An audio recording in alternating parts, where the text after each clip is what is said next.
ఎట్టకేలకు ఏపీ ప్రభుత్వం రేషన్ కార్డుల్లో మార్పులకు అనుమతినిచ్చింది.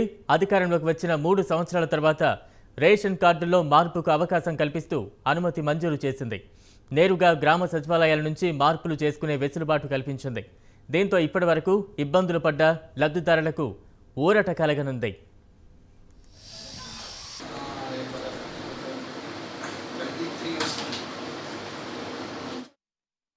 ఇక నుంచి హౌస్ హోల్డ్ కార్డులో కుటుంబంలో అందరి పేర్లు ఉండి ఇంటి కోడల పేరు పుట్టింటి కార్డులో ఉంటే వెంటనే గ్రామ సచివాలయంలో దరఖాస్తు చేసుకోవచ్చు. కోడలిని తమ మ్యాపింగ్లో నమోదు చేసుకునేందుకు మ్యారేజ్ సర్టిఫికేట్, భార్యాభర్తల సంతకాలు కావాలి. అప్లై చేసుకున్న తర్వాత స్థానిక ఎంపీడీఓ వీటిని మంజూరు చేయాల్సి ఉంటుంది. విడాకులు తీసుకుని వేరుగా ఉంటున్న భార్యాభర్తలు కూడా గ్రామ సచివాలయం నుంచే మ్యాపింగ్ను మార్చుకోవచ్చు.